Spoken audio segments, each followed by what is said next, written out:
Welcome back once again. Programme के इस हिस्से पे जी बहुत अहम टॉपिक पे बात करने वाले हैं। पोलियो के हवाले से कैंपेन अब से कुछ देर पहले शहर में चलाई गई। पोलियो का खात्मा वक्त की अहम ज़रूरत बनता चला जा रहा है। अल्लाह ताला सबको इस बीमारी से महफूज रखे, क्योंकि ये ज़िंदगी भर की माजूरी है। इस चीज़ को समझ लीजिए कि किसी भी बीमारी की सूरत में आप इलाज कराने के लिए जाते हैं, वो चाहे महीनों इलाज चले, सालों चले, बट पोलियो से मुतासरा बच्चों का कोई इलाज नहीं है। जो माजूरी बच्चे की किस्मत में आ जाती है वो ज़िंदगी भर, जब तक उसकी ज़िंदगी है, वो उसके साथ जुड़ी रहती है। तो अल्लाह ताला सबको महफूज रखे। करना आपने क्या है जी, सिर्फ और सिर्फ अपने बच्चों को पोलियो के कतरे पिलाने हैं। अब कुछ उससे आगे जो हुकूमत की जानिब से स्टेप लिए गए हैं, आज हमने वो भी डिस्कस करने हैं। उनका मकसद क्या है, उनमें डिफरेंस क्या है, तो माहिरीन की राय भी हासिल करेंगे और हुकूमती इक़दामात जो पोलियो को लेकर चल रहे हैं उनको भी हम जो है वो प्रोग्राम का हिस्सा बनाएंगे जी। सीएम की फोकल पर्सन मोहतरमा उज़मा कारदार साहिबा ने ज्वाइन किया है और इसके साथ साथ जी चिल्ड्रन हॉस्पिटल से इमरजेंसी के हेड हैं जी, इंचार्ज इमरजेंसी के डॉक्टर नासिर राना साहब हमारे साथ मौजूद है हमारे प्रोग्राम में। पहले भी आप इन्हें देखते रहते हैं, अपने मेहमानों को खुशामदीद कहेंगे। अस्सलाम वालेकुम जी। बहुत बहुत शुक्रिया उज़मा कारदार साहिबा, आपसे मैं आगाज़ करूँगी। पोलियो का खात्मा वक्त की ज़रूरत बन चुका है, हमें हुकूमत पंजाब बड़ी मुतहरिक नज़र आ रही है। इन काविशों पे सबसे पहले मैं आपसे जानना चाहूँगी, क्या कहना चाहेंगी? जी बिस्मिल्लाहिर्रहमानिर्रहीम। अनम, मुझे बहुत खुशी हुई कि आप एक इतने इम्पोर्टेंट नेशनल कॉज के लिए अपना एयर टाइम दे रहे हैं। आपको पता है कि पोलियो पूरी दुनिया से अब ख़त्म हो चुका है, मां सिवाय पाकिस्तान और अफ़गानिस्तान के। And it is a matter of real embarrassment. और हम लोगों के लिए, आपको पता है, ट्रैवल रिस्ट्रिक्शंस, एक्चुअली जब हम जाते हैं सऊदी अरब, आपको रोक के वहाँ आपको रोक के वो कतरे पिलाते हैं। में भी पिला रहे हैं लोगों को। जी जी बिल्कुल, बिकॉज देखिए ना, ये एक ग्लोबल सर्वाइवल का मामला है और कोई नहीं चाहता कि उनके मुल्क में दोबारा ये वायरस आए। यहाँ पे पाकिस्तान में, खसूसन पंजाब में, हमारी जो चीफ मिनिस्टर हैं वो फ्रंट से इस प्रोग्राम को लीड कर रही हैं। और आई थिंक पंजाब एक वाहिद सूबा है जहाँ पे एक ख़ास फोकल पर्सन सीएम साहिबा ने लगाया है इसी काम के लिए। उनकी जो प्रोविंशियल टास्क फोर्स मीटिंग होती है वो हर हमारी नेशनल कैंपेन से पहले, उसमें उन्होंने हमने क्लियरली बताया है कि मुझे 100% पंजाब पोलियो फ्री चाहिए और आप ज़ीरो लेवल पे लेके आएँ और ख़ास तौर पे जो आपके जो NA या मिस्ड बच्चे हैं वो बिल्कुल उनको ख़त्म करें। और चाहे इसके लिए आपको, वो अपनी हेल्थ वर्कर्स के लिए भी बहुत कंसर्न रहती हैं और वो कहती हैं जी जो आपको सिक्योरिटी के पॉइंट ऑफ व्यू से इश्यूज़ हैं 100% उनको सिक्योरिटी आपने देनी है।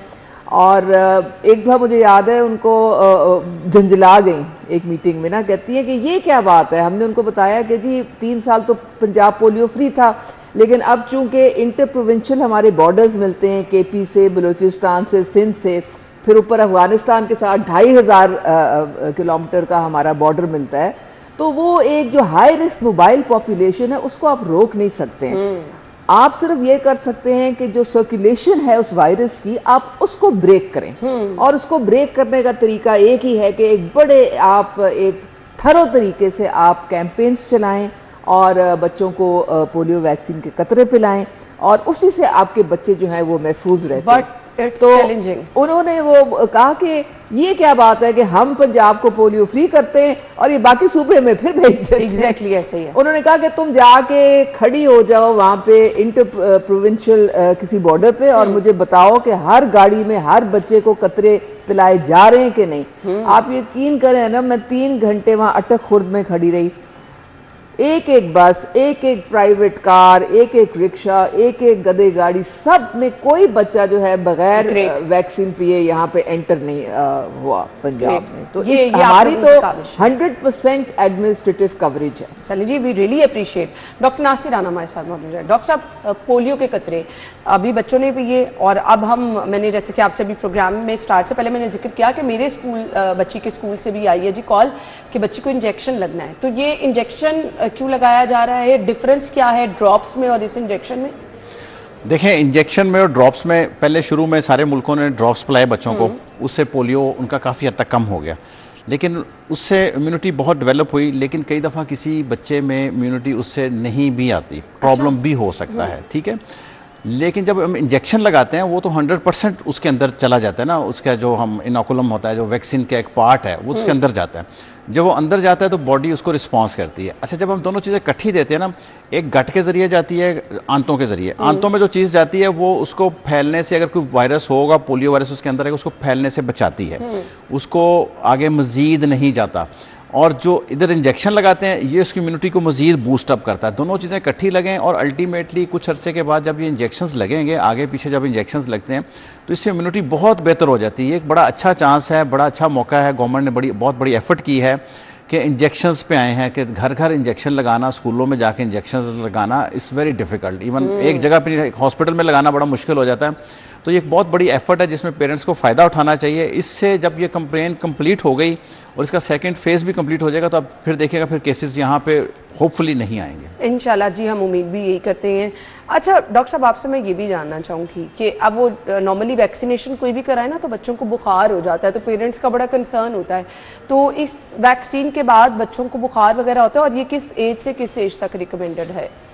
देखें, ये वैसे रूटीन में तो जो सारी दुनिया में लगती है इंजेक्टेबल पोलियो, हमारे यहाँ पे भी शुरू हो गया। वो तो पहला इंजेक्शन 2 महीने पे लगा देते हैं, बच्चों की रूटीन की वैक्सीनेशन में शामिल कर देते हैं। वो कंप्लीट जो इंजेक्टेबल पोलियो होता है, ये पार्शियल है, ये आप इंजेक्शन है वो 2 महीने पे लगाते हैं, 4 महीने पे, 6 महीने पे, उससे बुखार नहीं होता। ये वैसे भी जो है ना, ये किल्ड वैक्सीन होती है, इससे बुखार वगैरह का तो कोई चक्कर नहीं है। और ये तो वैसे भी पार्शियल वैक्सीन है, तो इससे तो मज़ीद बुखार का या कोई और भी प्रॉब्लम होने के चांसेस बहुत कम हो जाते हैं। अभी जो कैंपेन चला रहे हैं ना, वो 3 साल से लेकर 15 साल तक का चला रहे हैं, ताकि इस एज ग्रुप में जो बच्चे भी रह गए हैं जिनकी इम्यूनिटी में थोड़ी सी भी कमी है, वो कमी दूर हो जाए। वैसे तो इंजेक्टेबल पोलियो यहाँ पे भी लगता है उसका कोई इशू नहीं है। जो बुखार होता है ना बच्चों को, वो जो DPT में एक और वैक्सीन होती है उसके साथ बुखार होता है। लेकिन बुखार का मतलब ये होता है कि बॉडी ने रिस्पॉन्स किया है, बॉडी ने रिस्पॉन्ड दिया है। परेशानी होना, ये एक पॉजिटिव साइन है, हेल्दी साइन है कि आपकी बॉडी को पता लगा कि चीज़ बाहर से आई है, उसने उसके इन रिस्पॉन्स उसको बुखार हुआ है और उसके बाद वो बुखार सेटल हो गया और वैक्सीन ने अपना काम शुरू कर दिया। और एक और भी बात है कि जो बिल्कुल पेरेंट्स को मेरे ख्याल में मालूम होनी चाहिए, डॉक्टर साहब भी मेरे ख्याल में आपको इंडोर्स करेंगे कि ये नीडल लेस है, इसमें नीडल नहीं है। चले, ये तो बड़ी तो अच्छी चीज़ है। कोई वो रोने धोने वाली कहानी बच्चों की नहीं होगी, वो बिल्कुल पेनलेस है ये। और आपकी जिस तरह डॉक्टर साहब कह रहे हैं, आपको पता है हमारी चकवाल में जो एक लास्ट ईयर केस आया था, वो बच्ची जो थी उसकी EPI हुई थी, उसका डाटा था, पूरी वैक्सीनेशन बचपन में उसकी हुई थी, शी वॉज 8 years old। वो कई जो बच्चे हैं, और ये सिर्फ पाकिस्तान में नहीं होता, पूरी दुनिया में होता है कि उनकी गट इम्यूनिटी वीक होती है, तो उनको फिर दोबारा वायरस जो है ना इस तरह से अटैक कर देता है। और ये जो अब फ्रैक्शनल इनएक्टिवेटेड पोलियो वैक्सीन है, इससे उनकी 100% इनकी जो है ना इम्यूनिटी, इस टाइप के जो बच्चे हैं और बाकी बच्चे भी प्रोटेक्ट हो जाएंगे। आपने बड़ी ज़बरदस्त बात की है। तो डॉक्टर साहब मुझे ये बताइएगा, अगर बच्चों ने कतरे पिए भी हैं, अब हम तो बड़े रिलैक्स होते हैं कि जब जब कैंपेन चलती है हम अपने बच्चों को कतरे पिला देते हैं, इसके बावजूद भी खदशा होता है कि उन्हें पोलियो वायरस का अटैक हो सकता है?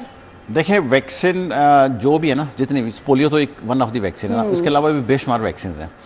वैक्सीन्स 100% प्रोटेक्शन कोई भी वैक्सीन नहीं कर सकती, ठीक है ना, चाहे पोलियो है, चाहे तशन्नुज है, काली खांसी है, इवन कोविड था, TB है, येलो फीवर है। बहुत सारे लोगों को कोविड वैक्सीन लगवाने के बाद फिर भी हो जाता है। ऑलमोस्ट ये कवरेज करती है 95% प्लस 96%, 97%, लेकिन 2-3% तो बाकी लोग किसी न किसी चीज़ में आ जाते हैं। जी, exactly। अच्छा, उसमें ये होता है कि हम इसीलिए कहते हैं कि फिर भी बाकी एहतियात करना तो ज़रूरी है। से फॉर एग्जांपल मैं कहता हूँ मीजल्स की वैक्सीन हुई है एक बच्चे को, ठीक है, लेकिन अब उसके साथ कोई और बच्चा आके बैठ गया जिसको मीजल्स हो गया हुआ है, वो हर वक्त उसके पास खांसी करता रहा सारा दिन, 2 दिन, 3 दिन, 4 दिन, तो उसके अंदर इतना वायरस चला जाएगा कि शायद उसको भी थोड़ा सा इफेक्ट आ जाए, लेकिन इतना नहीं आएगा। उसका अगर वैक्सीन लगी होगी तो थोड़ा वैक्सीन लगी होगी तो ज्यादा नुकसान नहीं होगा, थोड़ा बहुत इफेक्ट्स आएंगे, ज्यादा नहीं आएंगे। तो रेयरली हो सकता है कि किसी को सारी वैक्सीन हुई हो फिर भी हो जाए, लेकिन फिर उसके बाद कॉम्प्लिकेशंस नहीं आती। बच्ची चकवाल वाली भाग रही फिर रही थी क्योंकि उसकी वैक्सीनेशन हुई थी, इसलिए उसकी बचत हो गई। सही। सो उज़मा कादर साहिबा, आपसे मैं ये जानना चाहूँगी, क्या तमाम तर वो जो सर्वे किया गया उसमें ये भी पता चला कि रिस्क फैक्टर किन इलाकों में ज़्यादा है और वहाँ इस कैंपेन को ज़्यादा अच्छे तरीके से रन किया जाए? जी बिल्कुल, हमारे साथ हमारे इंटरनेशनल टीम पार्टनर्स शामिल हैं, जिसमें WHO है, गेट्स फाउंडेशन है, यूनिसेफ है, ये सारे गावी हमारे साथ, ये मिलके हम लोग जो एनवायरमेंटल सैंपल्स हमारे जो पिक किए जाते हैं, लास्ट ईयर तकरीबन हमारे 15 जो थे डिस्ट्रिक्ट इन्फेक्ट 17 इन्फेक्ट हुए थे, इस दफ़ा रिड्यूस होके वो 15 हो गए। इन्फेक्ट का मतलब ये होता है कि आपके जो वाइल्ड इन्वायरमेंटल सैंपल होता है वो पॉजिटिव आ जाता है। उसका मतलब ये नहीं कि केस है आपका कोई, उसका ये ह्यूमन कैरियर्स हैं, तो ये स्टूल से कैरी होता है और ये एडल्ट भी कैरी कर लेते हैं वायरस। तो WHO की कुछ फिक्स साइट्स होती हैं जहाँ कुछ डिस्ट्रिक्ट्स में, जहाँ से वो सैंपल लेते हैं और फिर वो NIH में भेजते हैं इस्लामाबाद, और वहाँ से उनकी जेनेटिक डेवलपमेंट जो है वो सारी हमें पता चलती है। तो उससे हम और रेड अलर्ट पे चले जाते हैं कि जी इस पर्टिकुलर एरिया में जहाँ पे पॉजिटिव आ गया है एनवायरमेंटल सैंपल, हमने और ज़्यादा जो है स्वीप करना है इसको, और ज़्यादा यहाँ पे लोग बच्चे जो हैं सबको कवर करना है ताकि ये वायरस उनको अटैक ना कर सके। अभी भी लोग रेजिस्ट करते हैं, टीम्स जाती हैं तो कतरे नहीं पिलाते बच्चों को या फिर इंजेक्शन? एक्चुअली पंजाब में तो हम खुशकिस्मत हैं। अच्छा। क्योंकि हमारी यहाँ पे रिफ्यूजल्स जो हैं बहुत कम हो गए हैं। लेकिन जो कुछ हमारे बाकी सूबे हैं, KP है, वहाँ पे तो कुछ इलाके हैं जहाँ पे ये मुहिम मेरे ख्याल में चल भी नहीं सकती है। बलूचिस्तान ने बहुत इम्प्रूव किया है अपना सिस्टम। सिंध में भी अभी उनको और कोशिश करनी है। उनका तो EPI भी जो है हमसे बहुत पीछे है। हमारी तो 95% EPI है, उनका मेरे ख्याल में अभी 65-70 तक है। कुछ बच्चे हमने डिस्कवर किए थे जो इधर आए थे जिनका EPI भी अभी कंप्लीट नहीं हुआ था। अच्छा। मतलब लिया ही नहीं उन्होंने। नहीं, ये तो बड़ा जी रिस्क है जी। अच्छा जी, हमारे मेहमान हमारे साथ मौजूद है, मुझे ब्रेक का कहा जा रहा है, आपको ब्रेक के बाद ज्वाइन करेंगे, स्टे विद अस।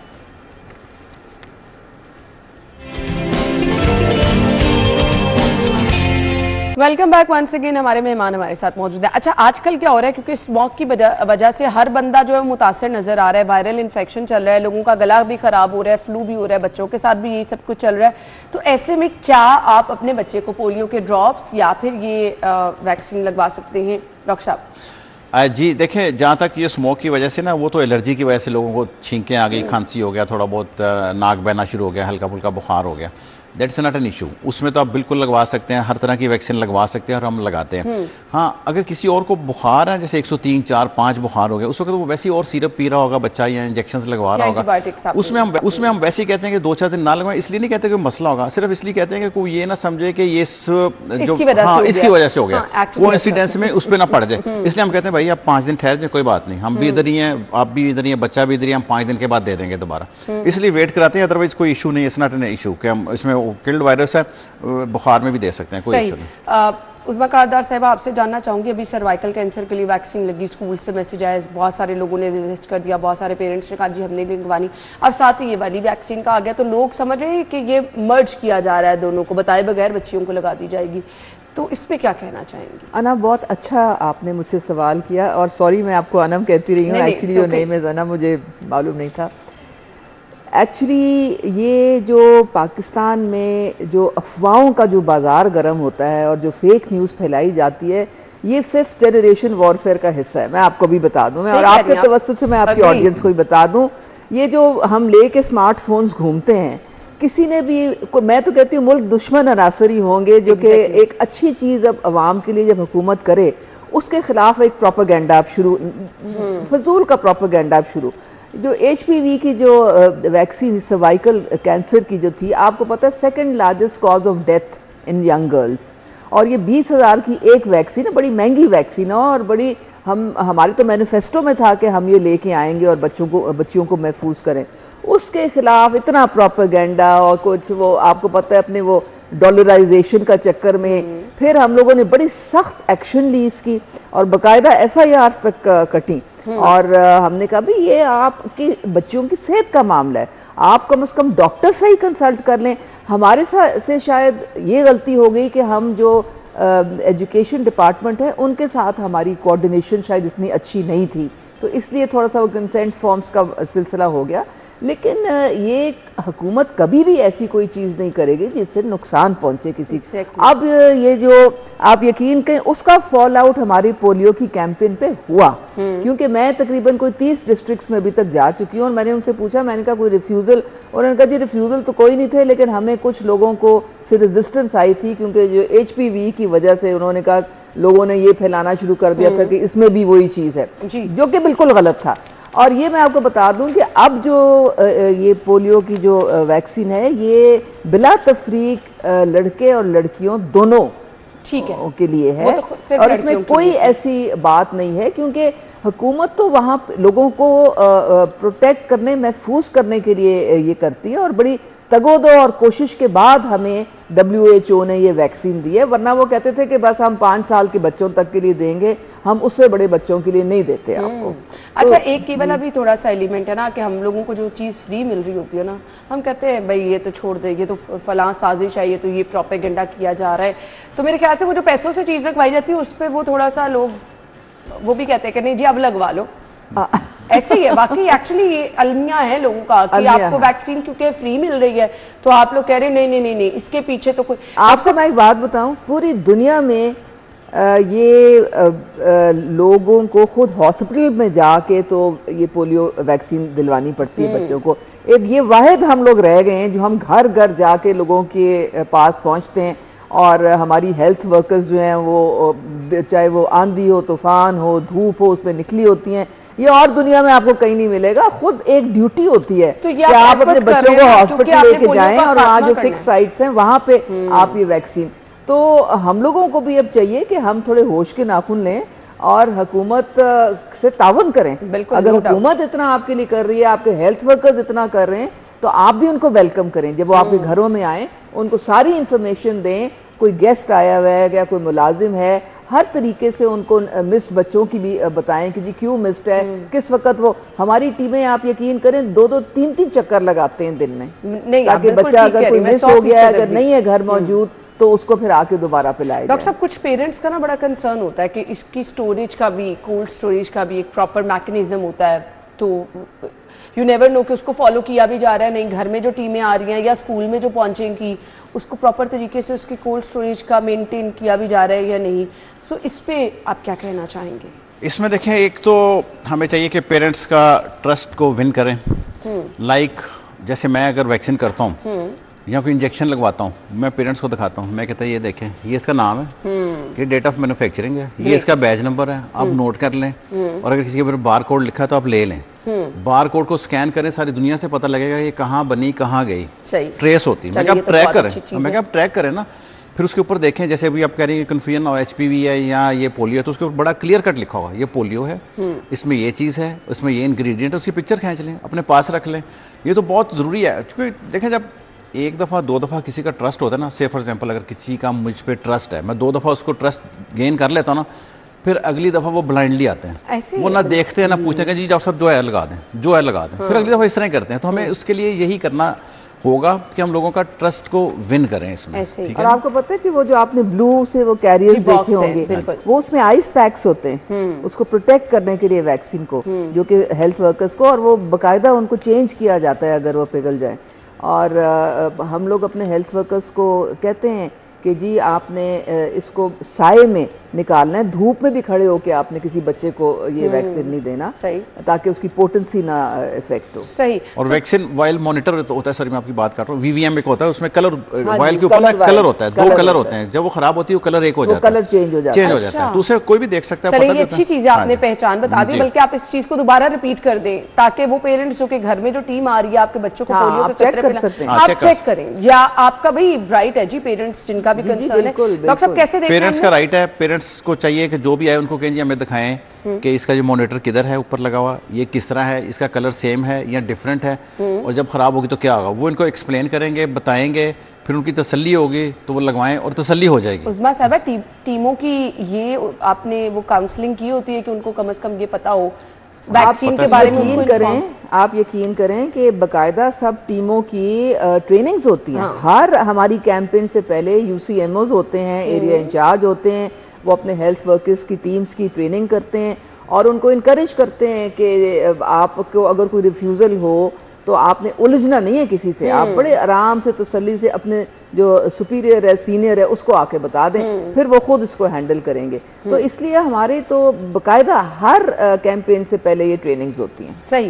डॉक्टर साहब, मैं आपसे ये जानना चाहूँगी, आपके करीबी जितने भी मराकज़ सेहत है वहाँ पे ये अवेलेबल है वैक्सीन, अगर लोग जाके लगवाना चाहें, जहाँ से आप अपने बच्चों का इलाज करवाते हैं डॉक्टर के पास, सरकारी अस्पतालों में, तमाम जगहों पर ये मौजूद है वैक्सीन? जी, ये तमाम वैक्सीन तमाम जगहों पे, स्पेशली जो FIP है जो, ये तो बिल्कुल आजकल अवेलेबल है, कंपेन चल रही है, तमाम मराकज़ सेहत पे अवेलेबल है। एक और चीज़ जो आपने पहले बात की थी ना कि लोग रजिस्ट करते हैं, कई दफ़ा नहीं करते। देखें, सारी दुनिया में लोग रजिस्ट करते रहे, हमेशा ही कोई भी नई चीज़ आती है ना, ये डिफरेंट चीज़ आती है, कुछ अरसे के लिए रजिस्ट करते हैं, फिर आहिस्ता आहिस्ता उनको जब पता लगता है ना इसके फ़ायदे हैं, फिर वो इसको यूज़ टू हो जाते हैं। और सेकंड चीज़, जैसे अभी आपने कहा था, जो चीज़ मुफ्त मिलती है वो भी सारी दुनिया में इसी तरह होता है। जो बाहर हमारे दोस्त हैं, जो पेशेंट्स होते हैं, वो बाहर से होते हैं, वो अगर बच्चे को दिखाने गए हैं हॉस्पिटल में, फ्री मेडिसिन जहाँ पे मिलती है जिन कंट्रीज़ में, वो महीने की, 2 महीने की, 3 महीने की दवाई उनको फ्री दे देते हैं। जब वो पाकिस्तान आते हैं तो इतनी इतनी दवाइयाँ साथ लेते हैं कि हमने तो बच्चे को दी नहीं, पाकिस्तान में ले आए किसी को दे दें। यानी फ्री वहाँ से भी लोग लेके नहीं देते कई दफ़ा। फ्री का कॉन्सेप्ट तो थोड़ा सा ऐसा है ना, फ्री में थोड़ा सा प्रॉब्लम तो लोगों को होता है। तो लेकिन ये अवेलेबल है हर जगह, जो भी चाहे ज़रूर लगवाने, और लगवानी ज़रूर चाहिए, सारों को लगवाएं। सारे मराकज़ सेहत पे जितने डिस्ट्रिक्ट पे अनाउंस हुआ है सब पे अवेलेबल है। डॉक्टर साहब, अब जिन लोगों ने अभी कुछ ही देर पहले क्योंकि कैंपेन चली ना, तो बच्चों को पोलियो के कतरे पिला लिया, पेरेंट्स का ये बड़ा कंसर्न होता है कि अब दोबारा से पिलाते जाए, बच्चे की इम्यूनिटी ना लो हो जाए, तो एज सच इसका तो कोई इम्पैक्ट नहीं आता। हाँ देखिए, हाँ जी आप अगर नहीं आप बताएं। एक्चुअली ये जो 15 ईयर्स के बच्चों के लिए हम कर रहे हैं, ये हर जगह नहीं हो रहा जी। ये लाहौर में हो रहा है, कराची, पेशावर और क्वेटा, जो कि अब रिजर्वॉयर्स बन गए हैं जहाँ से हम एक्सपोर्ट अब कर रहे हैं वायरस वहाँ। और लाहौर में भी सिर्फ 122 यूसीज में हो रहा है, जो कि हाई रिस्क मोबाइल पॉपुलेशन या ड्रेनेज यूसीज हैं। तो ये सारी एरियाज में नहीं जाएगा, ये उसमें ज़्यादा जाएगा जहाँ पे हमें पॉजिटिव सर्कुलेशन ज़्यादा, जिसकी हमें सैंपल्स ने बताया कि भाई यहाँ पे पॉजिटिव आपका आया है, उन यूसीज को हम ज़्यादा कवर कर रहे हैं। तो ये भी ज़हन में रखें। उसके बाद मेरे ख्याल में आगे जाके आइंदा शायद इसको हम दायरा का, वी विल हैव टू सी कि इसका रिजल्ट क्या हमें मिलता है। और मैं तो ये खुशखबरी आप सबको देना चाह रही हूँ कि इसी तरीके से अगर हम चलते रहेंगे तो इंशाल्लाह 2026 में पंजाब और पाकिस्तान पोलियो फ्री हो जाएगा इंशाल्लाह जी, इंशाल्लाह। अच्छा, क्योंकि गैप आ जाता है ना डॉक्टर साहब, 5 साल की उम्र तक के बच्चों को पिलानी है, अब 15 साल हो गया है, तो वो अब पेरेंट्स का ये भी बड़ा कंसर्न है, यार ये तो शुरू से हम सुन रहे थे 5 साल की उम्र तक के बच्चों को पोलियो के कतरे पिलाते, अब 15 पे क्यों आया? तो इसकी ज़रूरत क्यों महसूस हुई? अच्छा, एक तो वो जो है ना कि रिजर्वायर, उसकी बिल्कुल मिसाल इसी तरह, जब हम कहते हैं, लोग कहते हैं ना हमारे बच्चे तो वैक्सीनेटेड हैं जी, हम क्यों पिलाएं, हमारा कोई मसला ही नहीं हो रहा इलाके में। उसकी मिसाल मैं बिल्कुल ऐसे देता हूँ कि जैसे एक सोसाइटी है, अब पता लग गया गवर्नमेंट को कि इस सोसाइटी में 5-6 चोर फिर रहे हैं या डाकू फिर रहे हैं, अपने अपने दरवाजे बंद रखें। ठीक है ना। इसी तरह हमें पता पानी के अंदर वायरस फिर रहा है और पता नहीं कौन सा बच्चा कहाँ से पी ले, जालिम वायरस। हाँ देखो, आपका बच्चा तो घर से पानी लेके गया है या मिनरल वाटर पी रहा, हो सकता है उसका जो दोस्त है वो किसी नलके से पानी भर के ले आया हो, या उसने स्कूल में जाके टूटी को मुंह लगा लिया हो, हू नोज़ कि वहाँ से वायरस आ जाए। तो उनको मज़ीद प्रोटेक्ट करने के लिए ये इंजेक्शन लग रहा है, ताकि इन केस अगर कोई प्रॉब्लम हो तो वो प्रोटेक्टेड हो। अच्छा, पहले 5 साल तक की आपकी बात बिल्कुल ठीक है, इतना अर्सा हम ब्रीफिंग देते हैं जी 5 साल इसका ज़रूरत ही नहीं है, लोग ज़हनी तौर पे उस तरह तैयार हो गए। अब हमने कहना जी 15 साल तक पे चले जाएं, एकदम से क्यों ज़रूरत महसूस हो गई? अब हमने इस तरह कहना कि उसके बाद अगर किसी की immunity Aahista Aahista with the passage of time थोड़ी सी कम होती है और वायरस उसके अंदर आता है, उसको तो नुकसान नहीं पहुंचा रहा, वो भी इम्यून है, लेकिन वो वायरस को शेड करेगा, हाँ वो फैला सकता है। उस फैलाने को रोकने के लिए जैसे देखो सऊदीया वाले बड़ों को भी 60-70 साल वाले को भी कहते हैं पिए करते हैं। डॉक्टर साहब की बड़ी इंपॉर्टेंट बात है जो इन्होंने अभी की है, शेड करते हैं, चाहे उनको खुद इफेक्ट ना भी हो। वो 70 साल वाले को भी पिलाते हैं। 4-5% ऐसे बच्चे हैं, को ये नहीं कि सारों को ऐसे हो, लेकिन बीच में पॉसिबिलिटी है, तो उसको भी हमने कवर करना है। सही। तो इसी मकसद के लिए जी 5 साल से ये 15 साल तक लेके गए हैं, ताकि ये ना हो कि वो बच्चा तो महफूज रहेगा लेकिन वो आगे फैला सकेगा, तो ये बहुत ज़्यादा ज़रूरी होता है। सैंपल्स जो इकट्ठे किए जाते हैं, एक मखसूस आउटफॉल से हमें पता चलता है, गुलशन रावी से पता चलता है, बार बार यहाँ से क्यों मैडम इशू आता है? क्योंकि ये ड्रेनेज यूसीज हैं। अच्छा। यहाँ और यहाँ पे बहुत लोग बाहर से आते हैं। ओके। केपी से बहुत लोग आते हैं, ये सिंध से बहुत लोग आते हैं, कई अब जिस तरह गुजरांवाला में जो आपकी जब जाती है ना ये नेशनल इंस्टीट्यूट ऑफ, जहाँ पे आपकी सैम्पलिंग होती है जी, जो आपकी लेबोरेटरी है, वो जेनेटिक डेवलपमेंट भी बता देते हैं। वो जेनेटिक डेवलपमेंट आपको बताती है कि ये टांक से आई है, ये लकी मरवत से आया है। अच्छा, अब तो गुजरांवाला में जो 2 अभी आए हैं पॉजिटिव, एक लाहौर से गया, क्योंकि अब यहाँ पे इतनी ज्यादा आना जाना लोगों का है, और एक ये कराची से आया था गुजरांवाला। तो ये सारी जो सैम्पलिंग है उससे पता चलता है कि ये वायरस कहाँ से ट्रेवल करके आया। स्टूल में आता है, ह्यूमन स्टूल में होता है, और वो जो ड्रेनेज में ये सारा आता है, और ये अडल्ट्स भी कैरी कर सकते हैं। दैट इज वाई हम एक ही तरीका है कि बार बार स्वीप करें और बच्चों को महफूज रखें। मकसद आपके बच्चे की जिंदगी को महफूज बनाने। दूसरा आपने कहा ना, जो आपने कहा ना कि वो आउटफॉल से क्यों लेते हैं इस तरह डिफरेंट जगह। देखिए वो बहुत सारे एरियाज का पानी इकट्ठा होता उस जगह पे आता है। अच्छा, तो वहाँ पे आप समझ लें कि कंसंट्रेट हो चुका होता है। अभी तो जो सैंपल लेते हैं ना, बिल्कुल थोड़ा सा सैंपल लेते हैं, ठीक है। अगर बहुत सारे सैंपल लें तो हो सकता है वायरस और जगह से भी निकले। इसीलिए कहते हैं जब एक सैंपल ले लिया आपने, उसमें निकल आया तो आप सारों को पिला दें, रादर देन आप टेस्ट। जैसे देखें ना, कोविड के दिनों में होता था। अब कोविड का लोगों को बहुत याद है ना, चूंकि रिसेंटली बहुत बड़ी वबा आई थी।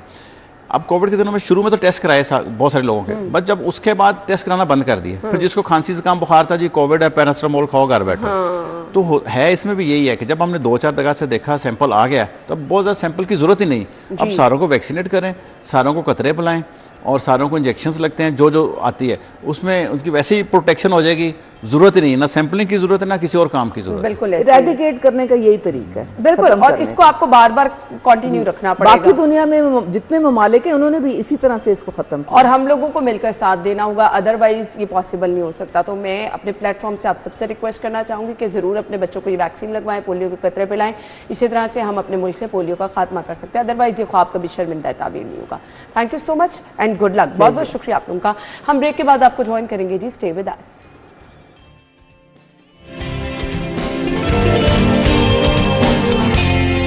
Welcome back once again. और नवंबर का महीना स्टार्ट हो चुका है, मौसम में तब्दीली तो आ रही है, लेकिन सर्दी की आमद कब होगी, अभी तो हम वो तज़ब्ज़ुब का शिकार हैं, परेशान हैं कि सर्दियों के कपड़े निकालें नहीं निकालें। सो अभी गर्मियों वाले कपड़े भी पहने जा रहे हैं, लॉन के कपड़े। कल अच्छी खासी गर्मी फील हो रही थी, रात के टाइम पे मौसम अच्छा हो गया था। सो अभी थोड़ी सी परेशानी चल रही है कि करना क्या है। तो हम आपको मौसम के वाले से अपडेट करेंगे, बताएंगे कि आने वाले 8-10 दिन में भी मौसम कैसा रहेगा, आज का मैक्सिमम टेम्परेचर क्या होगा। तो देखते हैं टुडेज वेदर।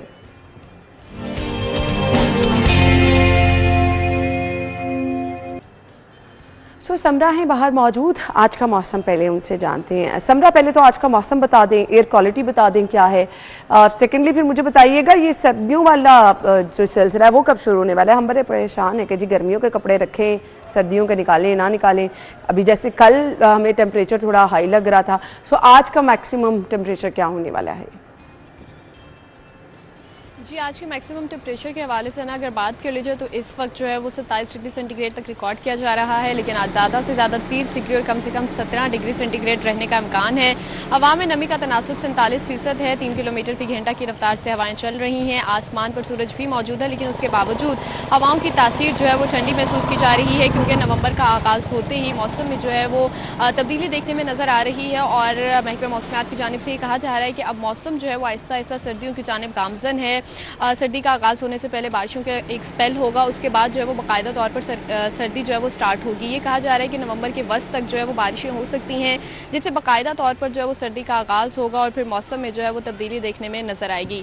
AQI के हवाले से बात कर लीजिए तो उसकी सूरत हाल जो है वो बहुत ही तशवीशनाक दिखाई दे रही है। दिन ब दिन फ़िज़ाई आलूदगी बढ़ती जा रही है, फ़िज़ा में आलूदा ज़रात मौजूद हैं जो कि इंसानी सेहत पर असरअंदाज हो रहे हैं। इस वक्त भी अगर बात कर लीजिए तो दुनिया के आलूदा तरीन शहरों में लाहौर पहले नंबर पर बरकरार है।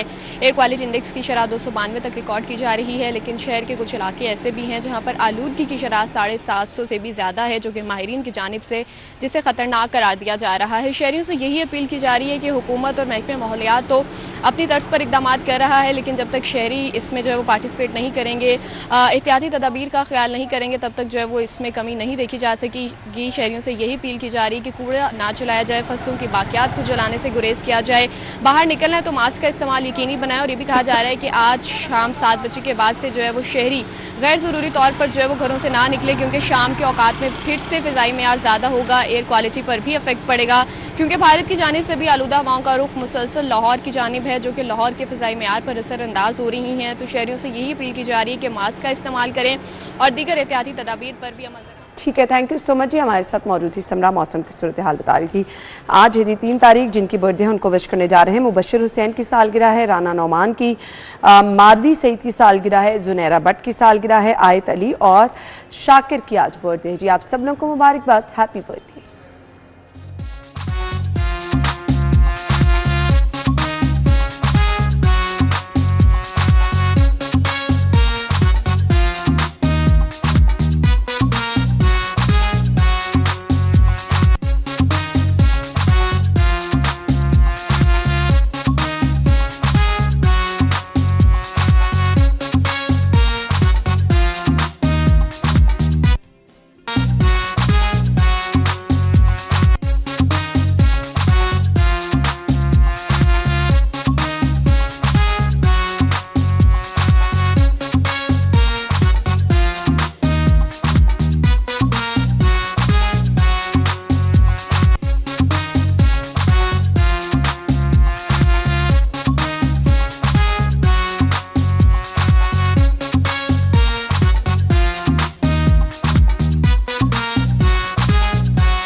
वंस अगेन जी, हैप्पी बर्थडे। अगर आपकी कल सालगिरह है तो आपने क्या करना है जी, हमें पिक्चर्स भिजवा दें।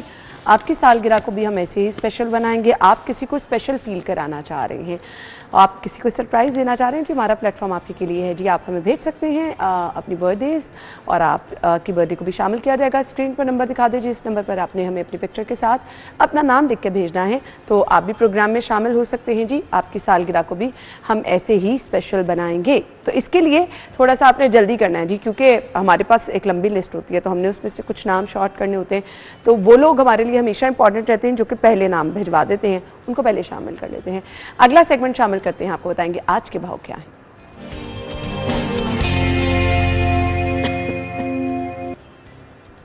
अच्छा जी, रेट लिस्ट आपके साथ शेयर करना बड़ा ज़रूरी होता है, क्योंकि अभी हमने अपने न्यूज़ सेगमेंट में भी बात की है कि कीमतें बढ़ती चली जा रही हैं। अब वो चीज़ें जो कि सीजनल हैं उनकी कीमतों में भी इजाफा हो रहा है। तो आपको हम ट्रेंड बता देते हैं, रेट बता देते हैं मार्केट में क्या, और हमारे रिपोर्टर्स जाते हैं जी मुख्तलिफ जगहों पर, शहर के मुख्तलिफ ओपन मार्केट्स जो कि आपके घर के पास बाजार होते हैं। लोकेशन हम चेंज इसलिए करते रहते हैं ताकि डिफरेंट इलाकों में ट्रेंड क्या चल रहा है वो भी हमें पता चल जाए, महंगाई कहाँ पर ज़्यादा है वो भी आपके साथ शेयर कर लें। अफशां की तरफ चलेंगे, आज की रेट लिस्ट उनके पास है। Over to you. सब्जियों की कीमतों के हवाले से तो रोज़ ही आपको आगाह करते हैं, आज आपको फलों की कीमतों के हवाले से भी बताते हैं। वैसे भी सब्जी में टमाटर और प्याज हैं जो कि सरे फहरिस्त हैं। प्याज जो है वो 130 का है, लेकिन बाजार में 180 और 200 रुपये किलो में फ़रोख्त किया जा रहा है। और जो टमाटर है वो 180 रुपये का फ़रोख्त होना चाहिए, लेकिन वो 250 से 300 रुपये किलो में फ़रोख्त हो रहा है। इसी तरह दीगर सब्जियां भी हैं, वो भी अपनी कीमत के बरक्स बेची जा रही हैं। लेकिन फल जो कि आम आदमी बहुत मुश्किल से ख़रीद पाता है और सफ़ेद पोश तबके के लिए उसको ख़रीदना बहुत मुश्किल होता है, उसके हवाले से अगर आपको बताएं तो फलों में जापानी फल की सरकारी कीमत 170 है, लेकिन ये 200 रुपये किलो तक फ़रोख्त किया जा रहा है। इसी तरह मौसमी 150 की, लेकिन ये बाज़ार में 200 रुपये किलो में फ़रोख्त किया जा रहा है। अंगूर की सरकारी कीमत 390 है, लेकिन ये 450 रुपये में फ़रोख्त किया जा रहा है। अंगूर की एक और बात आपको बताऊं कि अंगूर जब से मार्केट में आए हैं तब से ही इनकी कीमत अफशां हमारे साथ मौजूद थी। आज की रेट लिस्ट शेयर की। आप अपना बहुत सारा ख्याल रखिएगा हमारी, और आपकी मुलाकात कल होगी सेम टाइम पर। तब तक के लिए इजाज़त दीजिए, अल्लाह हाफ़िज़।